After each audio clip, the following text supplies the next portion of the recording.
Muito bem, seja muito bem-vindo aí você que está assistindo aí a nossa Masterclass, né? Parabéns pelo interesse, né, em ultrassonografia reumatológica, né? Para quem não me conhece ainda, eu sou o Leonardo Michele Schmidt, sou reumatologista aqui no estado do Paraná, atuo em Toledo, no interior, no oeste do Paraná, tá?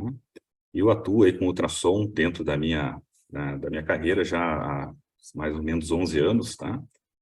Então, a gente incorporou isso já há um bom tempo aí na nossa especialidade de reumatologia, tá?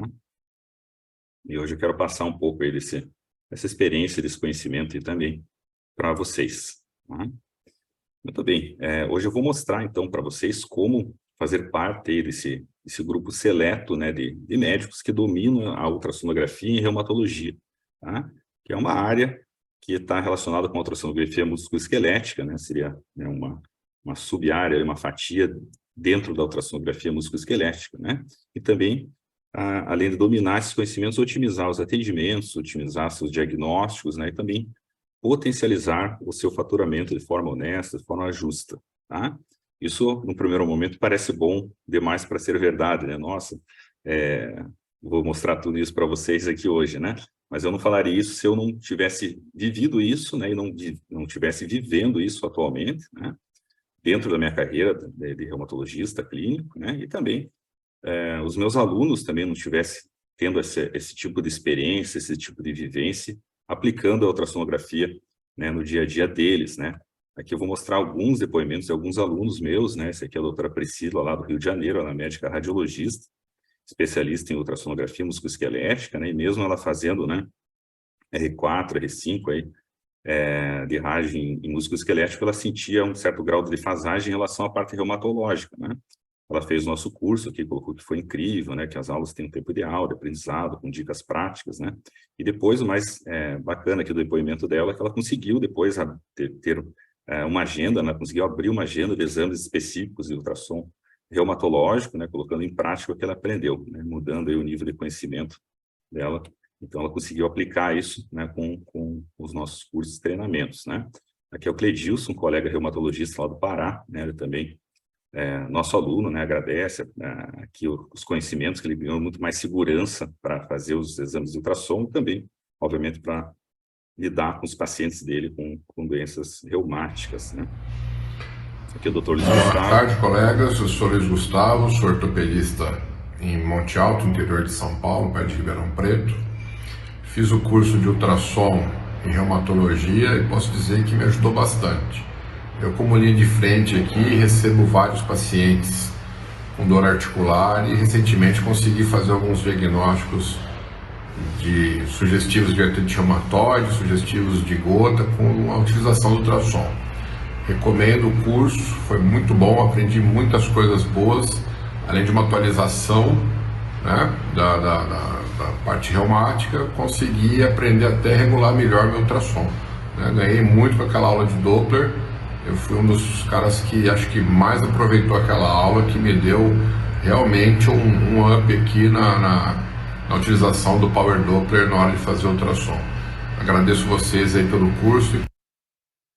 O Dr. Luiz Gustavo, né? O depoimento dele como seu aluno do curso, né? Bom, a gente vai abordar hoje aqui com você as principais recomendações sobre ultrassonografia em reumatologia que eu aprendi, né? Que eu incorporei na minha carreira ao longo dos 10 últimos anos, né? Como aplicar o ultrassom na rotina, na sua rotina, melhorando, então, a sua assertividade diagnóstica, como utilizar corretamente os termos e definições do EULAR e do OMERACT, né? Nos laudos, nas suas descrições, mesmo que você não vá laudar, né, na descrição do exame, no seu prontuário, para o seu colega, aí principalmente nos laudos, né, utilizando a língua do reumatologista, né, vamos por assim dizer, na hora de fazer, né, essas documentações dos seus exames, né. Como realizar o ajuste adequado também do equipamento, né, o melhor ajuste possível para fazer os exames com Power Doppler, né, e também como potencializar o faturamento da sua clínica utilizando, né, essa incrível ferramenta que é a ultrassonografia reumatológica, tá? Então, esses são os tópicos aí principais que a gente vai abordar aqui hoje, tá? No final, né, eu peço que vocês fiquem até o final, que eu vou fazer um convite para vocês no final, que eu vou convidá-los para para a entrada, o ingresso na minha turma número 9, né, na minha turma do curso completo de ultrassom e reumatologia, o curso Descomplicando Ultrassom na Reumatologia Online, tá? Então, para quem ficar até o final aí, a gente vai fazer esse convite em umas condições bem bacanas para quem estiver aqui hoje, tá? Vou contar um pouquinho da minha história rapidamente. Eu sou aqui do Paraná, mesmo o sotaque não nega, né, da onde eu vim. Eu sou de Curitiba, tá? E fiz minha formação médica ali em Curitiba, tá? E parte da minha formação também de residência médica em Curitiba, né? E foi no Hospital de Clínicas, né, durante a graduação, que surgiu o interesse pela especialidade de reumatologia, né? Nas aulas do saudoso professor Assir Rachid, né, de clínica médica, né, um dos pioneiros aí da reumatologia no Paraná e também no Brasil, o professor Assir Rachid. Eu comecei a me encantar por essa especialidade e foi nessa época, lá pelos anos 2001, 2002, que eu realmente decidi que eu faria, né, a especialidade de reumatologia, tá? Porém, eu descobri que eu tinha que fazer clínica médica antes, né? Então, prestei residência para clínica médica em Joinville, no Hospital Hans-Dieter Schmidt, né? Sobrenome exatamente igual ao meu, mas não é meu parente, né? Mas tem essa curiosidade do nome, né, desse hospital que eu fiz a residência clínica médica lá em Joinville. Fiquei 2 anos lá em 2004, até comecei em 2006, e depois eu voltei a Curitiba e fiz a residência de reumatologia no Hospital Evangélico, né? Com a doutora Thelma, a doutora Marília, né? Foram minhas preceptoras lá. Então, eu fiz a residência nesses anos aí, 2006, 2008, né? E eu acabei me apaixonando ainda mais por essa especialidade maravilhosa que é a reumatologia, né? E eu, nessa época que eu estava na residência, já tinha interesse de vir para o interior, sair da capital, né? Então, em 2008, né, logo quando eu acabei a minha residência, né, fiz prova de título, eu vim aqui para o município de Toledo, prestei concurso público, né, inicialmente, aqui essa cidade de Toledo, que é uma cidade de médio porte, aqui no oeste do Paraná, uma cidade muito bonita aí, para quem não conhece, vale a pena vir conhecer, né, ficar próximo a Foz do Iguaçu, próximo a Cascavel também, bem na região oeste do Paraná, é uma cidade que tem, né, como principal atividade o agronegócio, mas também, né, é uma cidade bem desenvolvida na área médica também, né, já com universidade, inclusive a Universidade Federal do Paraná também tem um campus aqui de curso de medicina, aqui na minha cidade, Toledo, já há alguns anos, tá? Então, nessa época, né, eu iniciei minhas atividades aqui com reumatologista, né, com concurso público inicialmente, né, na prefeitura do município, aqui eu entrei como concursado, tinha um ambulatório, né, de especialidade em reumatologia e também, nesse mesmo ano, eu abri meu consultório, né.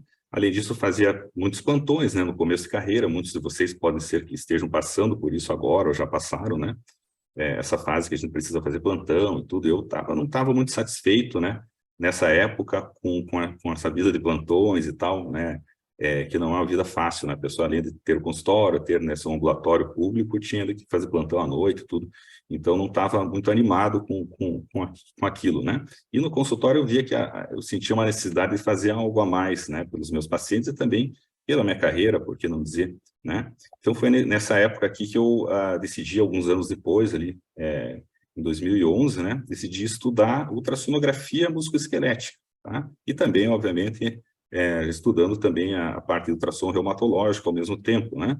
Eu tive um incentivo de alguns colegas aqui, médicos aqui da cidade, inclusive o Dr. Pedro, que tinha um ambulatório, né, nessa mesma central de especialidades do município. Ele tinha um serviço de concursado também como ultrassonografista. Ele me convidou para conhecer, né, o serviço ali, e eu pude já, né, ter algumas noções ali da ultrassonografia, acompanhar ele em alguns momentos, e ao mesmo tempo fui fazendo cursos, né, estudando, né, ultrassonografia reumatológica e também musculoesquelética, tá? Isso me ajudou bastante, sou muito grato ao Dr. Pedro por ter me auxiliado nesse início, né? Logo na sequência eu tive também a oportunidade de realizar algumas agendas de ultrassom para os meus pacientes e também para pacientes de colegas, principalmente ortopedistas da cidade, aqui na clínica Unimagem, né? Também sou muito grato a essa oportunidade que a doutora Cíntia e o doutor Roberto me deram nessa época, aqui lá por 2011, 2012, né? De abrir uma agenda, porque eu não tinha um aparelho próprio ainda, então para mim foi fundamental ter aonde realizar meus exames, né? Então eu pude abrir, né, essa agenda aí nessa clínica, né? E isso, no começo, foi muito bom, muito importante isso para mim, tá? Em 2012 eu decidi, então, adquirir meu primeiro equipamento, né, eu decidi tomar essa, não foi uma decisão fácil, né, porque na época eu como reumatologista clínico, né, os equipamentos sempre foram caros, né, e na época esse aparelho custava o preço do carro que eu tinha, ou até um pouco mais, tá? Então, eu fiquei bem, assim, indeciso, né? Muitos de vocês, muitos alunos meus, inclusive, falam isso, né? Que não tem aparelho ainda, será que vale a pena comprar? Compro agora, espero, né? Principalmente o pessoal que é reumatologista, né? Tem muita objeção em relação a isso, né? Tá? Por causa do custo do aparelho, mas tem que pensar que aquilo é um ativo, né? Por exemplo, se for comparar com um investimento num carro, o carro é um passivo que vai deteriorar, vai perder, né, valor, ou o aparelho de ultrassom também, ao longo do tempo, ele perde até o seu valor, mas você vai tê-lo como uma fonte de renda, né? Então, ele é considerado um bem ativo nesse sentido, você vai usar ele para trabalho e tudo, e para mim valeu muito a pena fazer essa decisão, né? Então, desde 2012 para cá, para vocês terem uma ideia, né? Esse aqui é uma pasta que eu tenho, né? De todos os laudos que eu tenho, tudo arquivado desde que eu comecei a fazer ultrassom, né, no consultório, né? Eu já fiz mais de 9.000 exames, né? Nesses 10 últimos anos, né? Tenho todos eles arquivados lá, gravados, né?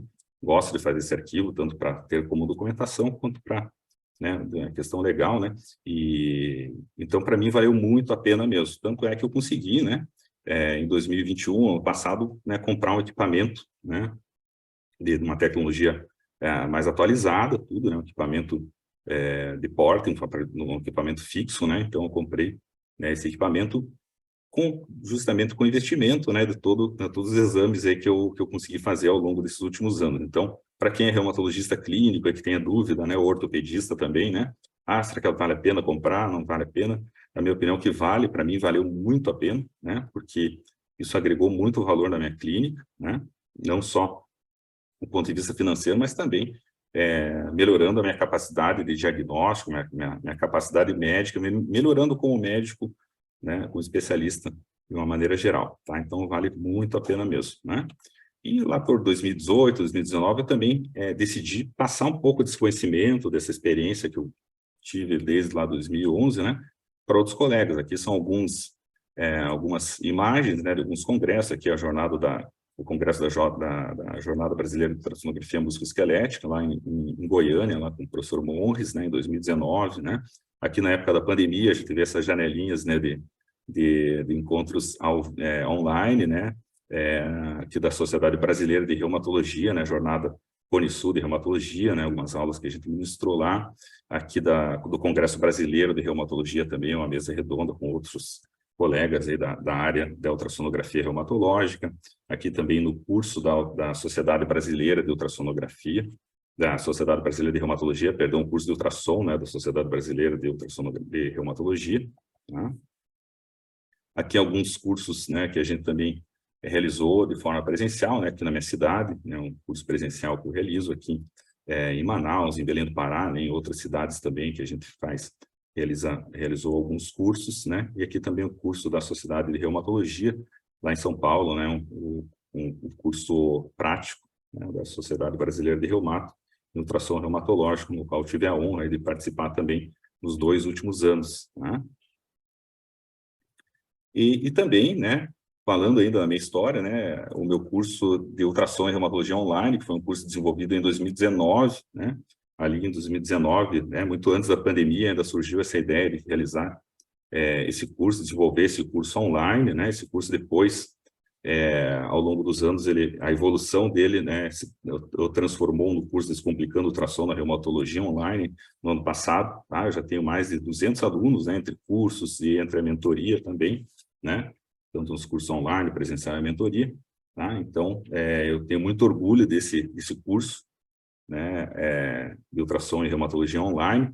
Inclusive, nesse ano, nós conquistamos, né, a certificação do MEC, né, a chancela do MEC por meio da Faculdade de Brasília, né, para esse curso Descomplicando Ultrassom na Reumatologia Online. Então, isso é uma fonte de muito orgulho para mim e também para a minha equipe, né, que participa ativamente aí desse curso, né? Nós conseguimos essa certificação, né, essa chancela do MEC. Isso é fundamental para o aluno, que ele pode utilizar isso, né, tanto em concursos públicos, quanto também no currículo Lattes dele. Então, tem uma validação essa certificação.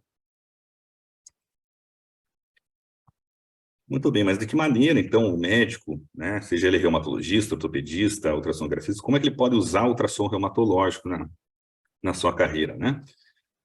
Existem três maneiras principais, né, que você pode atuar na carreira, né? Não tem uma certa nem uma errada, inclusive você pode atuar de forma ampla aqui, né, passando de uma forma para outra, né? Você pode trabalhar em uma clínica de radiologia, como eu fiz, né, em certo momento aí da minha carreira.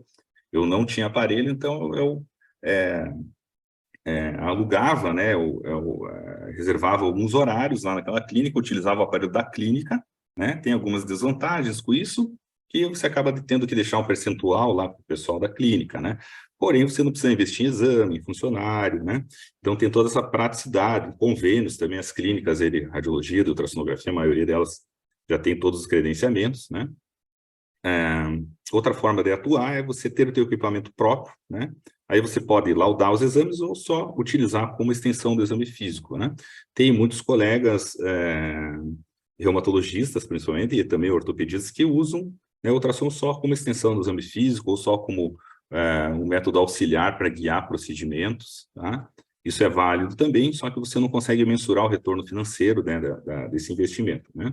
E a maneira que eu mais gosto de atuar, né, tendo o meu equipamento, né, próprio e laudando os exames também, né? Isso abre uma possibilidade de você laudar exames para você, para outros colegas também que tem caminho, né? Porém, você pode atuar, né, dessas maneiras, né, ao mesmo tempo juntas, né? Eu, quando comprei meu aparelho, eu não deixei, assim, de trabalhar também naquela clínica por algum tempo, né? Então, eu tinha a minha agenda lá naquela clínica, eu acabava pegando mais exames de colegas ortopedistas que caíam ali naquela clínica, né? E também tinha o meu próprio aparelho, então não é nada errado você trabalhar em mais de um local também, né? Com ultrassonografia, mas essas são as três maneiras principais. A que eu mais gosto, a que eu mais acho interessante e que eu pratico é ter o meu equipamento, né, podendo laudar os exames, né? Falando um pouco mais aqui da parte teórica aqui do nosso encontro hoje, agora vou falar de algumas recomendações práticas, né, em ultrassom reumatológico e que eu aprendi nesses últimos anos, né? A primeira delas pode ser até uma bobagem, assim, nossa, usar gel abundante, mas isso faz toda a diferença. Eu vejo os meus alunos aí tendo muita dificuldade, às vezes, em algumas imagens, né? E na hora eu já bato o olho e já falo, que tá faltando gel aí, né? Então parece uma bobagem, mas faz toda a diferença, principalmente na hora de você avaliar estruturas musculoesqueléticas superficiais, né? E na reumatologia é muito importante isso, porque a gente vai estar falando, né, principalmente de exames de mão, punhos, né, dedos das mãos, dedos dos pés, exame da região ungueal, na artrite psoriásica, principalmente, tá? Então, a maioria das estruturas são superficiais, né, e você tem que colocar uma camada abundante de gel para que você não altere a anatomia normal, a anatomia natural, né, dessa estrutura que você está avaliando por pressão do transdutor. Tá? Então, você vai levitar esse transdutor, na maioria das vezes não vai nem encostar na pele, como nessa imagem aqui, toda essa parte preta aqui é gel, né? Então, você nem encosta aqui, nesse caso, o transdutor não está nem encostando na pele, encosta no gel, o gel encosta na pele, tá? Então, você faz uma interface aqui, sem alterar a anatomia normal, né? Lógico que haverão situações onde a gente vai utilizar, né, movimentos de compressão, já vou falar mais para frente, mas para avaliação anatômica normal e avaliação principalmente pelo Power Doppler, a gente vai utilizar bastante gel e não vai comprimir, né? Vai evitar, né? Então, o transdutor ele fica levitando aqui, ele não toca a pele. Aqui uma outra imagem de avaliação de punho no longitudinal, né? Notem a quantidade de gel que a gente coloca, tá? Então, se o transdutor não toca, ou se ele tocar, ele deve tocar suavemente para que não altere a anatomia, que não faça compressão, né, das estruturas que estão ali abaixo. Isso é muito importante, é fundamental, inclusive, na ultrassonografia reumatológica, né? E é uma coisa que os alunos acabam esquecendo e passam despercebidos, né? Eu vejo muito aluno colocar ali, que está acontecendo nessa imagem aqui? Eu já olho, a primeira coisa que está faltando gel, né? Parece, assim, brincadeira, mas é verdade. Então, a gente tem que sempre prestar atenção nisso, né? O posicionamento também é muito importante, a gente deixar o paciente numa posição adequada, né? Principalmente aqui na avaliação dos protocolos de mão e punhos, tá? Que são exames fundamentais na investigação da artrite reumatoide e outras artropatias também, como a artrite psoriásica, mas no caso aqui dos protocolos da artrite reumatoide, né? Então o paciente ele deve ficar numa posição com punho neutro, né? Ou uma leve flexão, tá? desse punho. Tem duas maneiras de fazer isso, né? Aqui à direita da imagem, quando você tem uma sala um pouco mais ampla, você consegue colocar o paciente sentado do outro lado da maca, né, do examinador, e você, como examinador, fica do outro lado aqui com o aparelho de ultrassom transdutor. Dessa maneira, o paciente fica mais confortável, ele consegue apoiar o antebraço, né, aqui sobre a maca, né, e você consegue realizar esse exame de forma adequada, com o paciente em posição anatômica e sem sentir fadiga ali, né. Outra posição que você pode utilizar é quando você tem uma sala mais curta, né, onde você não tem o espaço do outro lado da maca, o paciente tem que sentar na maca, você pode colocar um posicionador, que pode ser um travesseiro mesmo, né, e o paciente fica com a mão sobre o travesseiro, de forma neutra, né, ou com uma leve flexãozinha ali desse punho, né, para que a gente não altere também a anatomia normal dessa região e não ache algum, né, o resultado falso, né, de uma possível dobra de sinove ali, achar que aquilo é uma sinovite, tá? Então é importante o posicionamento, né? Aqui falando de manobras de compressão, né? Primeiro eu falei que a gente não deve comprimir na hora de fazer a avaliação anatômica das estruturas anatômicas, mas aqui eu estou realizando manobras de compressão para justamente diferenciar o que é derrame e o que é hipertrofia sinovial. Então essa área mais escura aqui, que é bem compressiva e bem deslocável, né, é o que a gente chama de derrame articular, que é o líquido, né? Então o líquido, quando se faz a compressão, né, ele faz um deslocamento, né, ele é compressivo, ele se desloca. Já a área de hipertrofia sinovial não, né, ela é pouco compressível e pouco deslocável, né? Aqui a gente vai ver outras imagens aqui já de hipertrofia sinovial. Então você consegue comprimir um pouco, aqui é uma segunda metacarpa, uma terceira metacarpa, aqui é uma quinta metacarpa dorsal. Então você comprime, né? Mas o tecido ele não é muito deslocável, ele é pouco compressível. Notem essa articulação do punho, a gente está comprimindo, é como se fosse um tecido esponjoso, tá? Eu sempre gosto de falar para os meus alunos, comparar como se fosse uma esponja. Você aperta o transdutor, né? Você tem um certo grau de compressão, notem aqui, ó, esse recesso intercarpal, que dá para ver bem isso, né? Você faz a compressão, ele cede um pouco, mas ele não é um conteúdo líquido, é um conteúdo mais espesso de hipertrofia sinovial, que é o que a gente chamava até antigamente, nos livros a gente encontra a denominação de panos, né, o panos da artrite reumatoide, que é aquele tecido de membrana sinovial hipertrofiada, né, que faz, né, esse aumento, né, dessa membrana sinovial, né, por hipertrofia, né, e quando a gente vai comprimir com o transdutor, ele é pouco compressivo e pouco deslocável, né, a não ser que ele tenha derrame associado, esse derrame ele vai se deslocar, mas a hipertrofia não, né. Então, essas manobras de compressão são importantes aqui nesse tipo de cenário de diferenciação de derrame para hipertrofia. A quarta recomendação aqui que eu vou passar para vocês é o ajuste adequado do Power Doppler, né? De nada adianta fazer tudo certinho no exame e na hora de ajustar esse Power Doppler, você regular ele de forma errada, né? Ou encontrar muito artefato, né? Ou não encontrar um Doppler que deveria estar aparecendo. Então aqui é uma imagem de punho, né? Só para ilustrar, mostrando então como é que é a recomendação, né? Da maioria dos artigos aí dos trabalhos científicos do Euler e do Meracti, né? De ajuste adequado desse Power Doppler na hora de realizar os exames de ultrassonografia reumatológica, em especial de pequenas articulações, como mãos, punhos, né?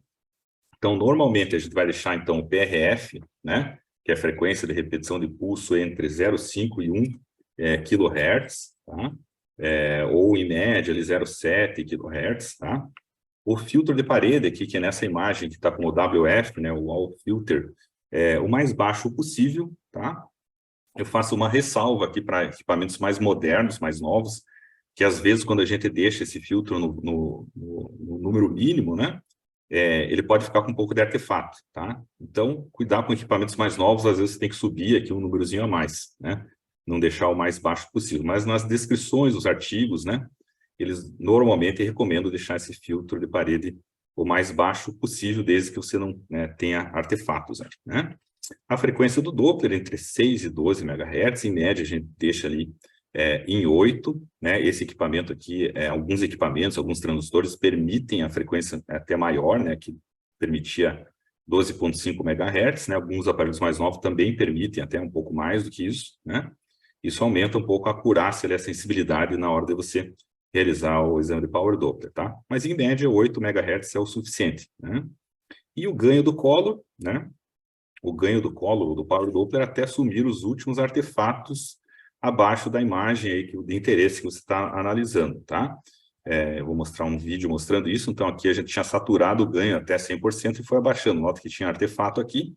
Aí aqui não tem mais artefatos aqui abaixo da superfície óssea, né? Isso aqui é um exame de punho, poderia ser qualquer outra articulação. Então, vai baixando lá o ganho aqui, ó, até ele chegar em 76, que foi, nesse caso aqui, foi o ponto ideal de ajuste desse Power Doppler.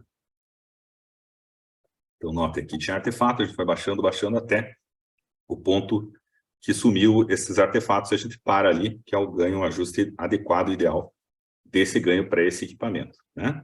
Então, recapitulando, o PRF entre 0,5 e 1, em média 0,7 a gente deixa, filtro de parede baixo, a frequência do Doppler entre 6 e 12, podendo até alcançar números mais altos em alguns aparelhos, e o ganho do Color até assumir esses artefatos, né? Porque se você deixar esse ganho muito suprimido, muito baixo, às vezes você não vai encontrar um sinal real que deveria estar acontecendo. Se deixar ele muito alto, vai ficar cheio de artefato que ia atrapalhar a tua imagem, tá? Então, essa é a forma adequada aí que os artigos, né, recomendam ajustar esse Power Doppler, tá? Outra dica de ouro, né, aqui a gente vai falar de novo em não comprimir, né? Na hora que a gente está fazendo o exame pelo Power Doppler, então, o ideal é que você não comprima, né, o teu transdutor, porque o que vai acontecer se você apertar esse transdutor aqui, né?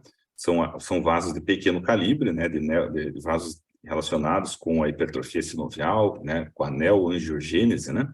Então, são pequenos vasos. Se você apertar o transdutor, eles vão colabar, né? Então, você vai minimizar os sinais reais que deveriam estar aparecendo ali, ou até neutralizar esses sinais se você apertar demais. Então, evitar de comprimir com o transdutor durante a avaliação pelo Power Doppler, tá?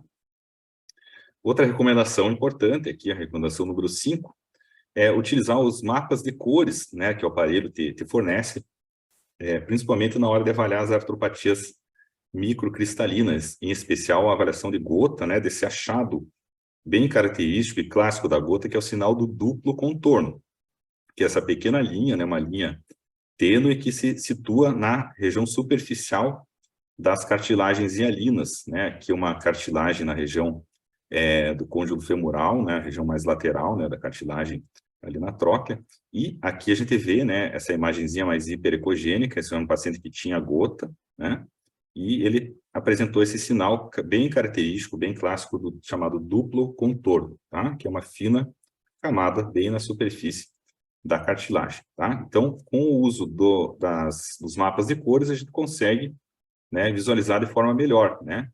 Notem aqui que essa coloração magenta que esse equipamento fornecia, né, a gente consegue visualizar esse sinal do duplo contorno, essa fina camada hiperecogênica, né, bem mais evidente, né, quase ser tão hiperecogênico quanto a superfície do osso aqui, né? Então, isso ajuda e facilita bastante na hora de fazer essa visualização, né?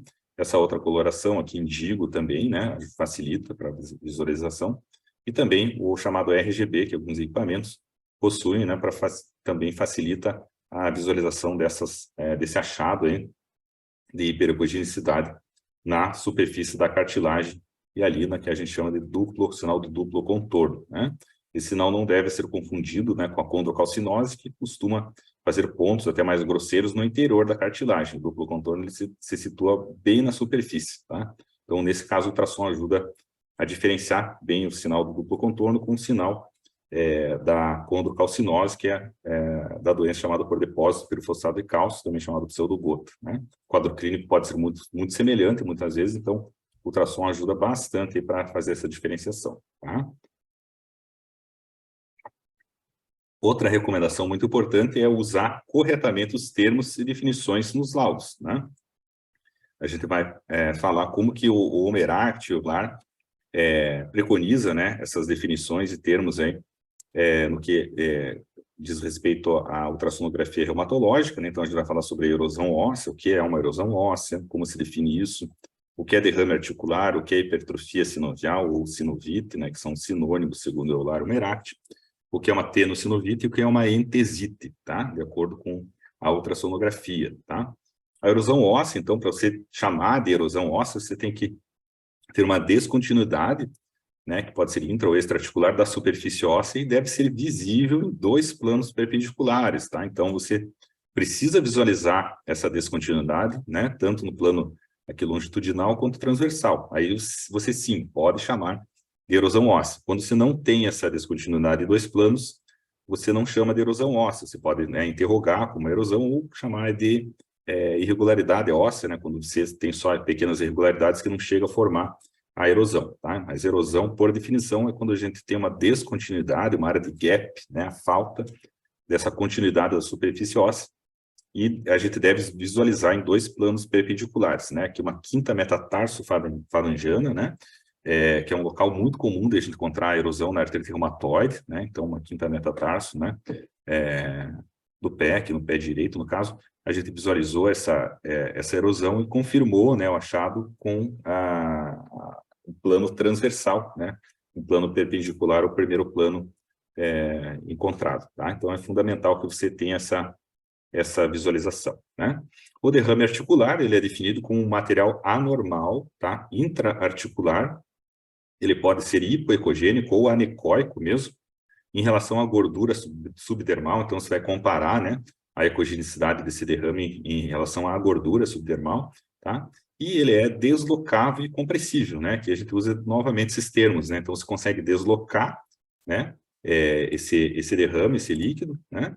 E comprimir. Então, ele é bem compressível e deslocável, porque ele é um líquido, né? E ele não vai ter captação de sinal ao Power Doppler, porque ele não tem hipertrofia sinovial, não tem vaso ali no interior, então não vai captar Doppler, né? A não ser que você ligue o Doppler na hora que você está fazendo compressão, daí você vai captar artefato, tá? Mas, numa situação de repouso, sem fazer o movimento de compressão, que é quando você vai fazer a avaliação pelo Doppler, né? Você vai estar com o transdutor sem fazer compressão, você não vai captar sinal dentro do derrame, obviamente, tá? Então, ele não tem captação ao Power Doppler. Já a hipertrofia sinovial, não, né? Ele é um tecido que ele também é mais hipoecogênico, né? Anormal, né? Que vai estar dentro da cápsula articular. Ele não é deslocável, tá? Como líquido. Ele é pouco compressível, como se fosse um tecido esponjoso, tá? Ele pode ter sinais ali ao Power Doppler, né? Quando a gente tem um aumento de vascularização, um aumento de neoangiogênese, né? No interior dessa membrana sinovial, tá? Que está hipertrofiada, então a gente pode encontrar sinais ao Power Doppler quando tem atividade, tá? Mas não é obrigatório a gente ter esses sinais ao Power Doppler, a gente pode ter, né, uma hipertrofia sinovial sem sinais ao Power Doppler. Isso é relativamente comum quando a gente vai fazer um exame no paciente que já está em tratamento, por exemplo, artrite reumatoide, né? Então, às vezes, você vê só a hipertrofia, né? E vê poucos sinais, ou até não vê, não encontra alguns sinais ao Doppler, né? Isso é comum quando o paciente está em tratamento e ele está melhorando da sua sinovite, no caso, muitas vezes os primeiros achados que a gente vai encontrar é a resolução, né, a melhora do Power Doppler, né? Aqui uma outra imagem de sinovite, né? Também radiocarpal e intercarpal, né? Um corte longitudinal do punho. Tá? Notem que tem uma camada de gel ali, a gente fez uma compressão, mas sempre deixando uma camadinha de gel ali, para não fazer o movimento de compressão quando a gente vai fazer principalmente a avaliação pelo Power Doppler, tá? E como é que a gente classifica esse Power Doppler? Isso é importante também, é uma dúvida muito frequente, né?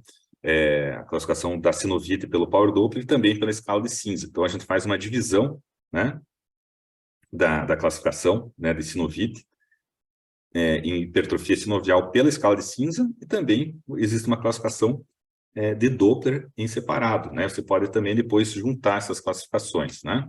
Para fazer na hora de confeccionar seu laudo, né? Então, o grau 0 é quando está normal, quando a gente não tem hipertrofia sinovial, né? Independente de ter efusão ou derrame articular, né? Efusão é outro termo, né? Que a gente vai encontrar nos livros e artigos de ultrassom musculoesquelético e reumatológico. Então, aqui normal, tem um desenho, né, mostrando, né, ali a cápsula articular normal seria um derrame, né, e sem nenhuma hipertrofia, tá? O grau 1 de hipertrofia é quando a gente tem uma hipertrofia mínima, tá, que pode ter derrame ou não, e essa hipertrofia vai até uma linha imaginária, né, horizontal, que conecta as duas superfícies ósseas, tá? Então, notem aqui no desenho a gente vê, né, daqui dessa linha verde para baixo seria, né, os achados aí de hipertrofia sinovial. Então, dali para baixo é o grau 1, né? É um dos graus mais difíceis a gente detectar, porque confunde muito com a normalidade. Então, não é tão fácil assim a gente conseguir identificar, né, o grau 1, né? Quem faz ultrassom sabe muito bem disso, né, para definir esse grau 1. é bem difícil, né? O grau 2 já é uma hipertrofia mais considerada moderada, né? Que pode ter efusão, derrame sinovial ou não, que vai além daquela linha imaginária que conecta as duas superfícies ósseas, tá? Então, ela ultrapassa essa linha imaginária e a região superficial, né, a região superior vai ficar reta ou côncava, né, com essa concavidade aqui para baixo, tá? É aqui a imagem representativa do próprio artigo original lá do Euler, né? E o grau 3, que é a mais fácil de visualizar, né, quando tem hipertrofia severa, né? Então, a hipertrofia severa, que pode ter derrame ou não associado, ela vai também além dessa linha imaginária, porém, ela vai formar, né, uma superfície convexa, tá? Então, ele passa, né, acaba empurrando todos os tecidos que estão mais superficiais, né, essa articulação, tá? Então, faz essa hipertrofia com esse deslocamento de todos os tecidos, né, e a região superior, né, a superfície superior fica convexa. Então, aqui a imagem do próprio artigo mostrando, né, essa hipertrofia severa que é muito fácil de detectar, né, não tem muita dúvida, né, quando a gente encontra um exame desse, né. E a classificação pelo Power Doppler, né, ele não se baseia na escala de cinza, então a gente vai avaliar de acordo com a presença ou não dos sinais ao Power Doppler. Quando a gente não tem nenhum sinal, é um grau 0, né? Notem que aqui o paciente tinha um grau 3 de hipertrofia sinovial pela escala de cinza, mas 0 ao Doppler, tá? Então não tem nenhum sinalzinho ali, então é o grau 0, tá? O grau 1, quando a gente tem até 3 sinais, né? 3 sinaizinhos que podem ser isolados, ou a gente pode ter também 2 isolados e um confluente, que é quando 2 vasinhos ficam unidos, né? Ou 2 sinais, até, né, no caso, até 2 sinais confluentes, que é quando os vasinhos ficam juntos, como nessa imagem aqui do próprio artigo, a gente vê 2 vasos aqui que eles estão grudados, né? Então, são vasos confluentes. Então, até 3 sinais isolados, ou 2 isolados e um confluente, né? Ou 2 confluentes. Menos que isso, né? Até nessa quantidade a gente coloca como grau 1. Tá? Então, se tiver um pontinho só, é grau 1 já, porque é até 3 sinais. Tá? O grau 2 já é quando passa desse grau 1. Tá? Então, a gente vai ter mais do que 3 sinais, ou mais daqueles vários vasinhos confluentes, e que eles vão até, né, no máximo metade, no máximo 50% da área de sinovial que está sendo estudada. Tá? Então, até metade, menor ou igual a 50%, e mais do que o grau 1 é o grau 2 de classificação pelo Power Doppler, né? E o grau 3 é aquele grau mais severo, que a gente costuma também não ter dúvidas, né? Quando ultrapassa, quando é mais de 50% da área sinovial acometida pelos sinais ao Power Doppler, a gente vai classificar como grau 3, tá? Então, a gente costuma classificar em escala de cinza e no Doppler. Então, o paciente pode ter um grau 2 na escala de cinza e um grau 3 ao Power Doppler, por exemplo, né? Então, a gente costuma descrever assim, né, as sinovites nos nossos laudos, né? Falando de tenossinovite, tá? A tenossinovite é definida, segundo Euler e Merakit, pela presença de tecido anecoico ou hipoecoico anormal em relação às fibras do tendão. Repare que aqui a gente vai comparar em relação à fibra do tendão e não em relação à gordura subdermal, como a gente fazia na sinovite, né? Mas é uma definição muito semelhante à de sinovite, né? Como se fosse uma sinovite dentro do tendão, tá? Então, a gente vai comparar, né, esse tecido anecoico ou hipoecoico em relação às fibras do tendão, com espessamento da bainha tenossinovial, com presença de fluido tenossinovial anormal e ou, né, de hipertrofia tenossinovial, que é muito semelhante à hipertrofia sinovial, né? Deve ser visto em 2 planos perpendiculares, né, e pode também ter sinais ao Power Doppler, né? Pode ou não ter sinais ao Power Doppler, né? Então, aqui algumas imagens, né? Então, é sempre importante confirmar nos 2 planos, né? Esses achados que a gente via, né, o paciente com uma hipertrofia tenossinovial, né? Muito semelhante a sinovite, só que é dentro de um tendão que tem bainha, tá? Então, a gente vê essa hipertrofia, esse material mais hipoecogênico, né? Com presença de sinais ao Power Doppler aqui também, demonstrando que estava uma tenossinovite que estava em atividade, né? Essa aqui é uma tenossinovite do extensor ulnar do carpo, né? Essa região ulnar aqui do punho da mão, que é uma região muito comum da gente encontrar aí as tenossinovites na artrite reumatoide, principalmente nesse tendão extensor ulnar do carpo, né? Que é o 6º compartimento, tá? Então, se vocês estiverem fazendo exame de rotina e de punho, encontrarem fenocinovite só desse compartimento, né, acenda a luz, aí, ó, abra um alerta, né, para que possa, para a possibilidade de uma doença reumática, em especial artrite reumatoide, né. A entesite, né, ela é definida como, a entese é um tecido muito importante na reumatologia, né, em especial nas espondiloartrites, né, e do ponto de vista ultrassonográfico, né, ela é definida como uma área hipoecogênica normal, né, ou com espessamento, né, nessa inserção da entes, né, que é esse tecido, né, que vai ligar um tendão, né, ou um ligamento ao osso, né, então isso que é o tecido que a gente chama de entes, né, e do ponto de vista de ultrassom, né, eles consideram até 2 milímetros de distância da cortical óssea, né, esse tecido de entes, né, então se a gente tiver hipoecogenicidade anormal, espessamento, né, essa inserção desse tendão com até 2 milímetros de distância da cortical, que pode exibir sinais ao Power Doppler se tiver atividade, né? E podendo também apresentar como dano estrutural erosões ósseas, né? Os entesófitos ou calcificações também, tá?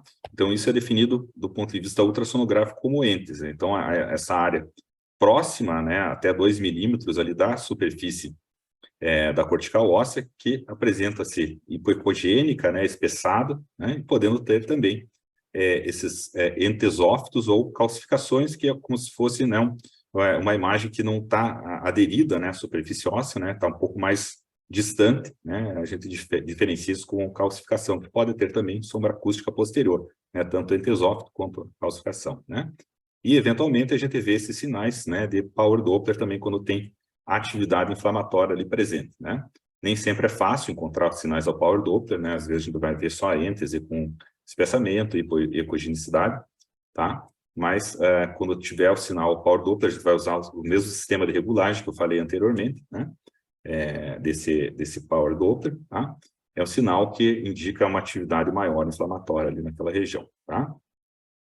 Outra dúvida que me perguntam muito, os alunos perguntam, é se tem algum horário ideal para a gente fazer o exame, né, desses protocolos de ultrassom, especialmente na artrite reumatoide, né? E na verdade tem, né? Eu procuro, né, realizar esses exames sempre nos primeiros horários da manhã ou no começo da nossa agenda de manhã, tá? E existem alguns estudos, né, inclusive o estudo do professor Marvin Gutierrez, que é um expoente na ultrassonografia reumatológica aqui na América Latina, né? Ele fez esse estudo lá em 2011, já é um estudo já um pouco antigo, mas ele comparou, né, pacientes, os mesmos pacientes fazendo exame no período da manhã, ou da tarde, ou mais à noite, né? E esse estudo mostrou que havia uma diferença interessante, importante, né, de achados ao Power Doppler nesses pacientes quando eles faziam o exame mais cedo, né? Então, em muitos desses pacientes até o Doppler ficou negativo, né? Do mesmo paciente fazendo o mesmo exame, né, com o mesmo médico, em horários diferentes, né? Então, parece fazer diferença realmente fazer esses exames de manhã, porque esses sinais ao Doppler tendem a acompanhar o ritmo circadiano, que a gente chama da artrite reumatoide, né? Para a gente que é clínico, que atua, né, com consultório, a gente sabe, né? O reumatologista sabe muito bem disso, que os pacientes se queixam muito mais de manhã, né, de sintomas de rigidez, né? Isso é uma das características principais da artrite reumatoide, né? Rigidez matinal, que costuma durar ali vários minutos, até cerca de 1 hora, pelo menos, né? Então, um achado interessante parece que o ultrassom, ele acompanha esse achado clínico também, né, da sintomatologia no que diz respeito aos achados de Power Doppler, tá?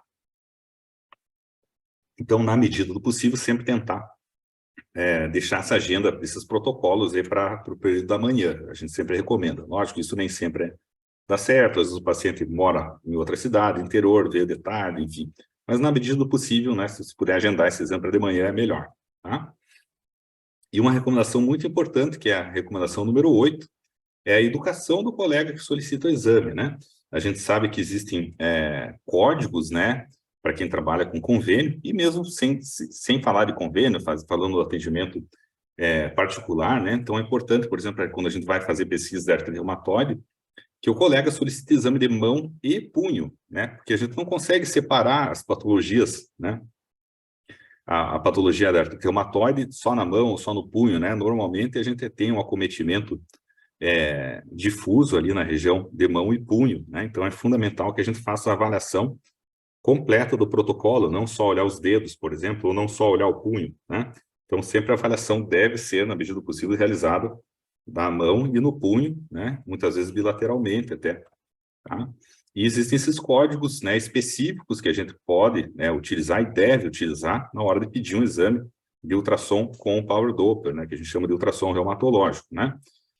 Que é esse código aqui, né, de ultrassom articular, né, por cada articulação, né? Então tem esse código aqui, essa numeração, que faz parte da CBHPM também, da chamada Terminologia Unificada de Saúde Suplementar, que é aquela TUS, né, TUSS, né?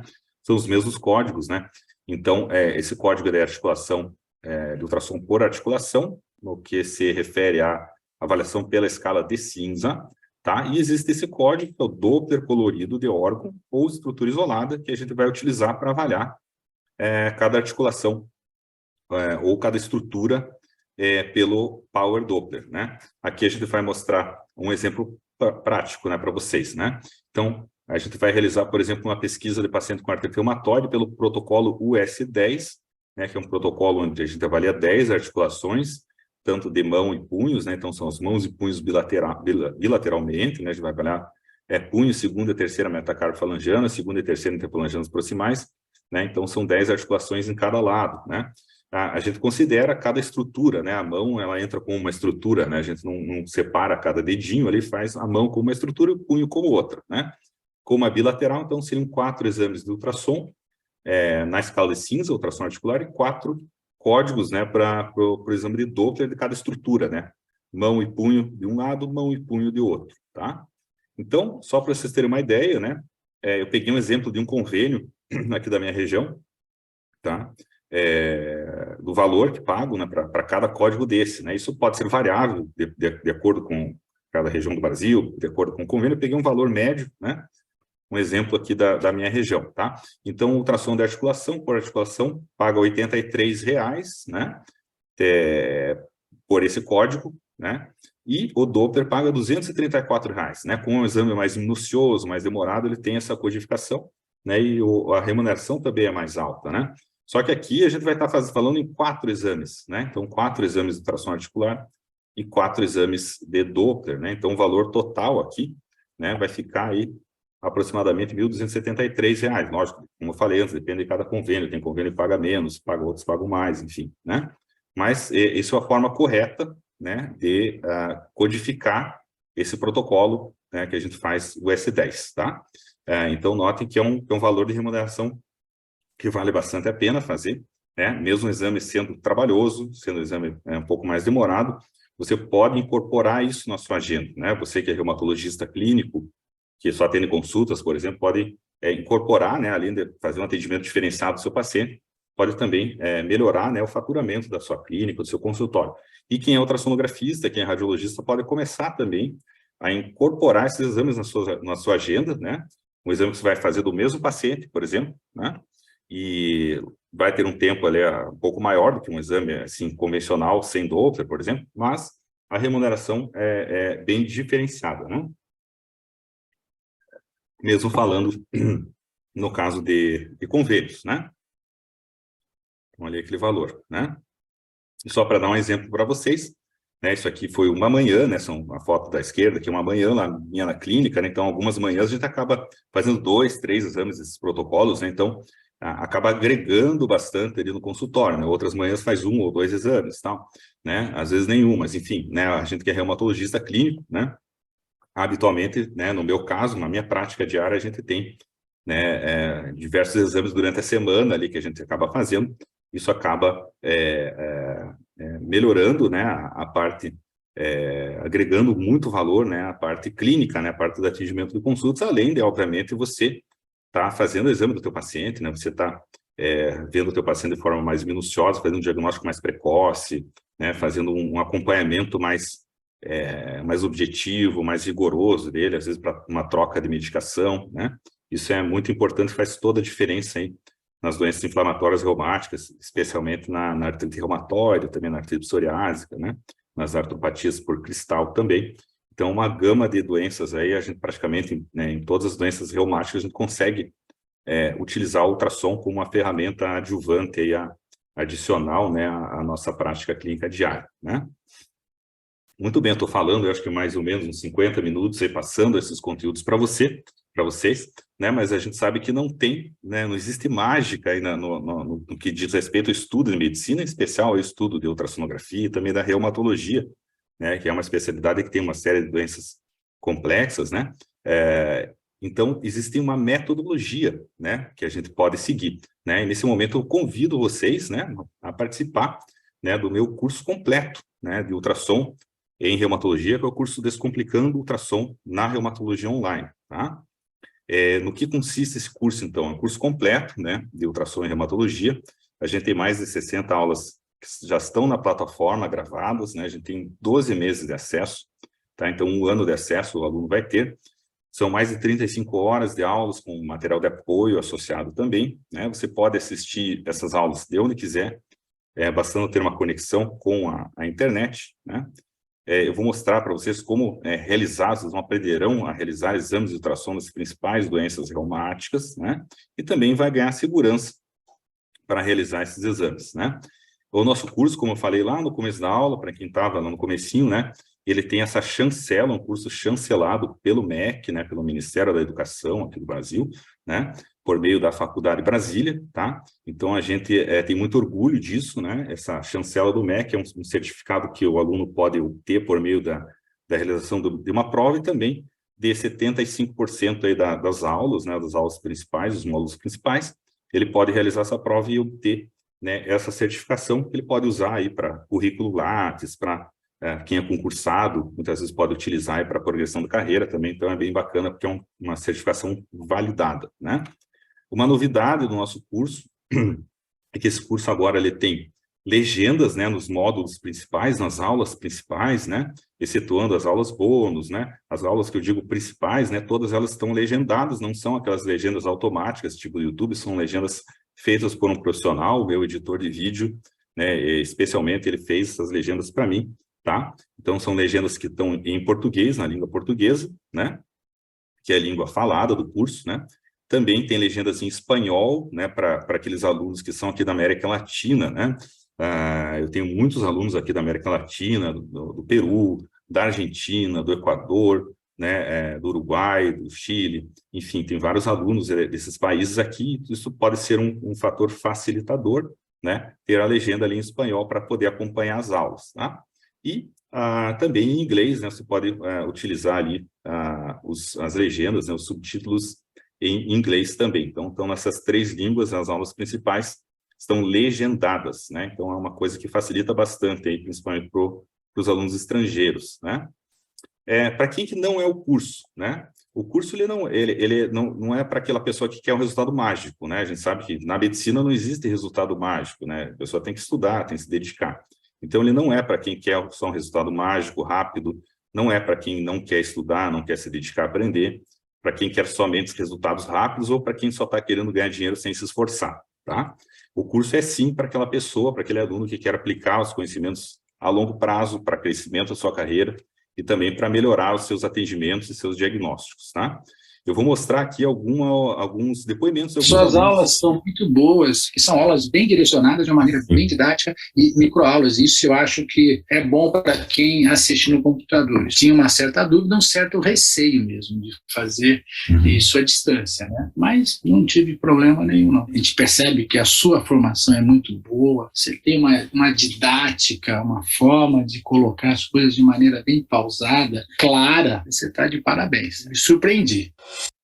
Aqui o depoimento, né, foi do Dr. Jorge, que também é professor de ultrassonografia musculoesquelética em Ribeirão Preto, né? Então, é bacana o depoimento do professor Jorge. Meu nome é Roberta, eu sou reumatologista, eu estou estudando ultrassonografia e fiz o curso do professor Leonardo Schmidt, o qual eu gostei muito.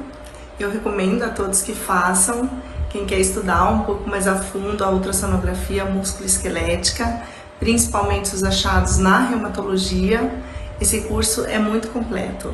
É um curso bom para iniciantes, mas também para pessoas que já têm um grau avançado de conhecimento em ultrassonografia.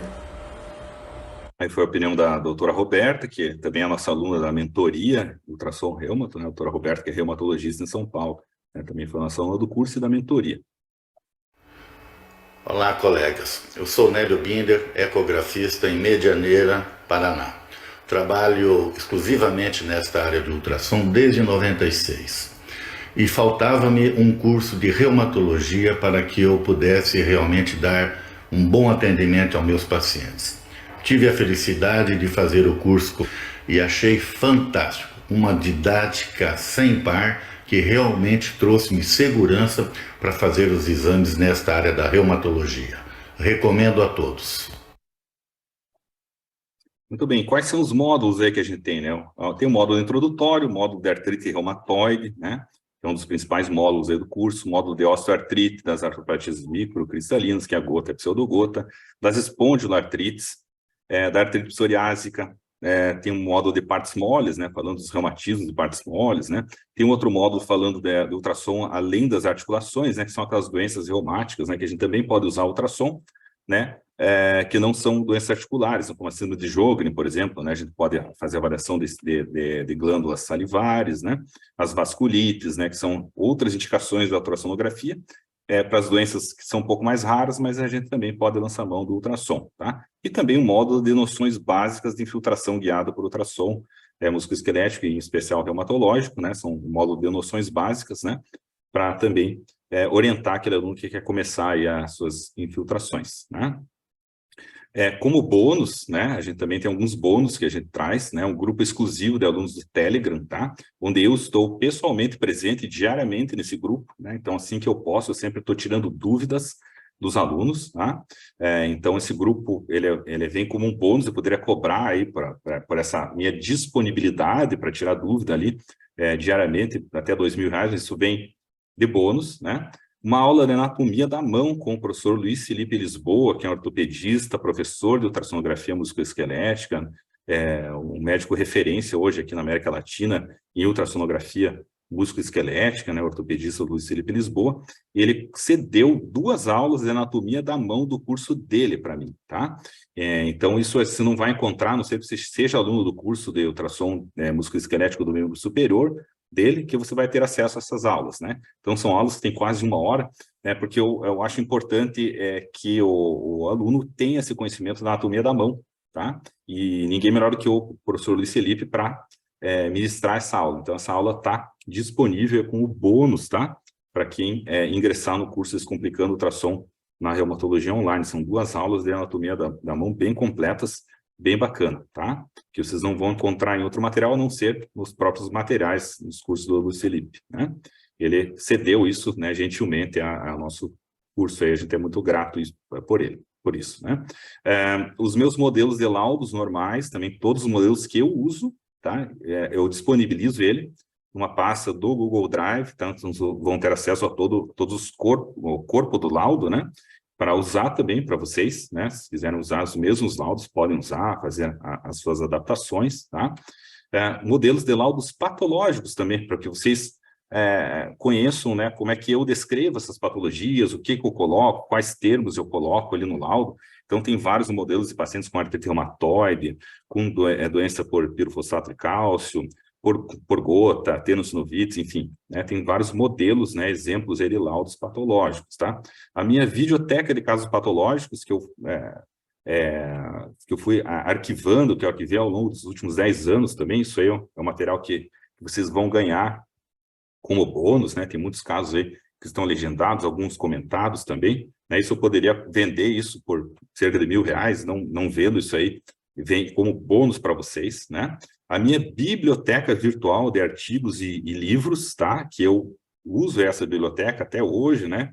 Sempre estou também incorporando novos livros e artigos assim que eu estudo. Então, a minha biblioteca pessoal, tudo que eu estudei, né, nos últimos 10, 11 anos, até aqui eu deixei tudo arquivado, né? Então, são diversos livros, né, diversos e-books aí de ultrassonografia musculoesquelética, ultrassonografia reumatológica, artigos científicos. Se vocês forem comprar isso aí, por exemplo, vão gastar muito mais do que R$2.000, né? Muito mais, né? Então, isso aí está também numa pasta do Google Drive disponível até para vocês consultarem lá e até baixarem, né? todas as aulas ao vivo, né, as aulas que eu ministrei, que eu ministro em congressos, em eventos, se forem aulas interessantes, eu sempre coloco também lá como aulas ao vivo no curso. Então, é um curso dinâmico, ele sempre está sendo incorporado a novas aulas nesse curso, né? Então, ele sempre está em movimento, digamos assim, né? Um curso que sempre está dinâmico, né? Então, tem diversas aulas lá já ao vivo, né? Que são as gravações dessas aulas ao vivo, no caso, né? Então, ficam disponíveis também para o aluno. Qual o valor do investimento, né? Se você for pensar, né, hoje em gastar, em investir, né? Com um curso presencial, por exemplo, hotel, passagem aérea, transporte, alimentação, você não vai gastar menos do que R$ 5.000, né? Às vezes muito mais do que isso agora com as passagens aéreas mais caras, né? O grupo de alunos do Telegram poderia vender a 2.000, né? Vocês vão ganhar de bônus, né? O acesso à biblioteca virtual também é um bônus que poderia custar R$ 2.000, né? A minha videoteca de casos patológicos também poderia custar R$ 1.000. Se a gente for somar, tudo isso ia dar mais de R$ 10.000, né? E hoje, né? Esse curso vocês vão adquirir ele, né? Vão entrar nele por menos da metade do que isso, né? Então, o valor de investimento é R$ 3.997, só que para essa turma a gente está com um desconto ainda de R$ 1.000, tá? Então, o valor dele vai ficar em 3.997 ou 12 parcelas de R$ 398. Por exemplo, né? Voltando àquele slide lá que eu mostrei do exame com Power Doppler, né? 2 exames de tração articular, né, mais 2 exames de Doppler, já paga quase 2 parcelas dessa mensalidade, né, no caso, se for parcelar esse curso em 12 vezes, que é o máximo aí que a nossa plataforma permite, né? Então, com 2 exames feitos ao mês, né, você já consegue pagar de sobra, né, quase que 2 prestações aí do curso, né? Então, você acha que não vai conseguir fazer pelo menos 2 exames por mês? Na verdade, vai fazer muito mais, desde que você aplique, né, tudo que a gente ensina, tudo que a gente passa aí no nosso curso completo, tá? A gente tem também uma garantia incondicional, tá? Para ingresso no curso, são 7 dias, tá? Então, você por algum motivo achar que, né, não é o seu momento, né, não gostar de alguma coisa, você pode, sem burocracia nenhuma, pedir o reembolso do curso. Então, se você está na dúvida, quer entrar ou não, a gente recomenda que você entre, né? Se você achar depois, né, não era para mim e tal, não é meu momento, você pode, na própria plataforma, solicitar um reembolso. Então, por 7 dias, existe essa garantia que a gente chama de incondicional, né? Esse aqui é o link, né? O Josias vai passar esse link aí no chat, tá? Para vocês estarem adquirindo o produto, né? Ele pode ser parcelado em até 12 vezes, né? Como a gente falou ali antes, né? Ele é pela plataforma da Hotmart, que é uma das plataformas mais seguras hoje para cursos online, né? Esse aqui é o curso visto por dentro, né? A gente tem as aulas que vão ser mostradas aqui no meio da tela, né? E aqui na esquerda, todos os módulos, né? De artrite reumatoide, osteoartrite, as espondiloartrites, os módulos principais vão estar aqui à esquerda. Aí vocês vão poder ver as aulas aqui no centro, né? Essas aulas podem ser adiantadas, você pode adiantar a velocidade delas, pode colocar legenda ou não naquelas aulas principais, né? Principalmente para alunos da América Latina, isso pode ser interessante, tá? Também pode marcar como concluída, né? Que isso vai marcando ali o teu percentual de conclusão do curso, né? A plataforma emite um certificado automático quando se conclui o curso em 100%, né? E você pode prestar a prova do MEC também, né, quando se passa de 75% do curso, né? Então, agora, nesse momento, né, vocês têm 2 caminhos a seguir, né? Um deles seria um caminho mais complicado, né, não asfaltado, aqui, esse caminho aqui da esquerda, no caso, mais esburacado, com uma estrada mais difícil, mais árdua de percorrer, ou eu convido vocês a seguirem esse caminho aqui asfaltado, né, que é um caminho mais curto, né, mais fácil, né, com a minha ajuda, né, para que vocês possam aí, aprender, né, ou se aprimorar na ultrassonografia musculoesquelética e reumatológica, tá?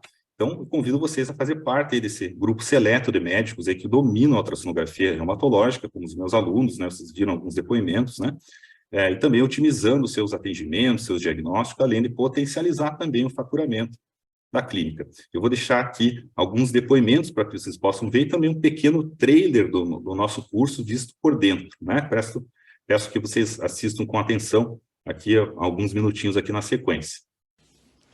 Olá, Meu nome é Kathleen Daniotti, eu sou reumatologista e atuo na cidade de Balneário Camboriú, Santa Catarina. É com muita honra que venho parabenizar pelo excelente curso de ultrassonografia voltado para a reumatologia. Um curso direcionado, conceitual, que eu recomendo e que está sendo fundamental principalmente na prática clínica, auxiliando nos diagnósticos e no acompanhamento dos pacientes com doenças reumatológicas. Meu nome é Adriano, eu sou médico ortopedista, subespecialista em dor. Já tinha feito o curso básico, já tem um tempo que eu faço ultrassom musculoesquelético. Vi a oportunidade de fazer esse ultrassom de reumatologia. Realmente me encantou muito pela carga teórica, pela capacidade de exames práticos que a gente teve a oportunidade de ver. Então, assim, é uma visão que o ortopedista não tem. E a gente sabe que o diagnóstico diferencial de doenças reumáticas faz parte do dia a dia da ortopedia. E igual eu, que moro na cidade interior, que não tem um reumatologista, então a gente tem que ser um pouco de reumatologista com todo respeito. Então, assim, me encantou a parte teórica das artropatias, da parte de artrite reumatoide e de outras doenças reumáticas. Recomendo, super indico. Eu sou ultrassonografista geral. Sempre gostei muito da parte de articulações, que eu já faço há um bom tempo, e sempre tive fascinação pela parte da reumatologia. Eu já tinha feito um curso desse em Ribeirão Preto, e devo dizer que esse feito agora online com vocês, para mim foi muito mais interessante, foi um curso mais objetivo. Resumindo, eu aprendi e sedimentei muito mais os conceitos e para mim foi de grande utilidade. É um curso que eu recomendo. Olá amigos, tudo bem? Meu nome é Flávio, sou médico reumatologista, moro em Primavera do Leste, Mato Grosso. Faz pouco tempo que eu comecei a mexer com ultrassom, então o curso foi de grande valia, sim, somou bastante na minha prática diária. Ótimas dicas, indicaria para outros colegas com certeza. Sou Dr. Cideval, trabalho em Recife, sou ortopedista, trabalho com cirurgia da mão e faço ultrassom musculoesquelético. Fiz o curso de ultrassonografia reumatológica, modificou realmente muito a minha prática clínica, que hoje pacientes que eu deveria mandar para outro serviço eu já posso resolver quase 100% de todos os meus problemas aqui, podendo estratificar meus pacientes em ortopédicos ou reumatológicos, assim dando uma melhora na qualidade de encaminhamento também. Gostaria muito de dizer que eu adorei o curso, foi algo assim fantástico, mudou muito a minha concepção e esse curso eu indico para todos que queiram fazê-lo. Muito bom, muito bom.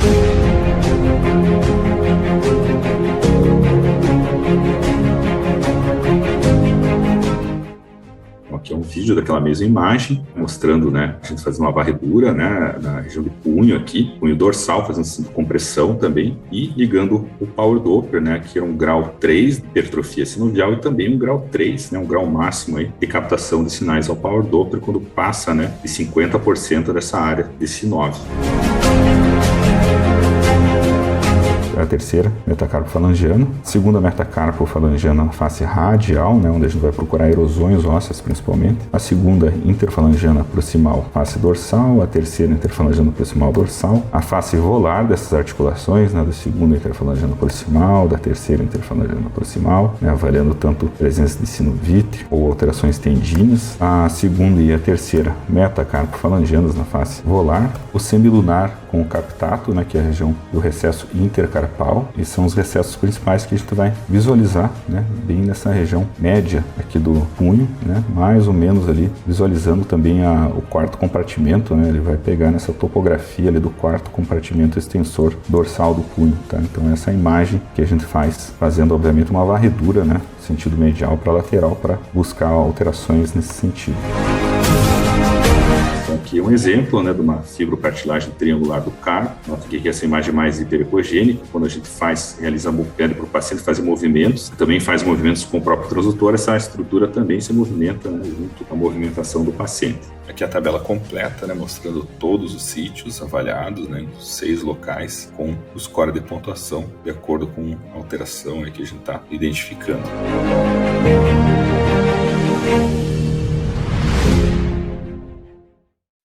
Muito bem, pessoal. Parabenizo a presença, a participação de vocês, agradeço a participação de vocês aqui hoje comigo. Tá? Convido vocês a ingressarem, então, nesse curso completo, que vocês acabaram de ver aí os depoimentos dos alunos, né? Aquele pequeno trailer também do curso, né? E agradeço a presença de vocês essa noite.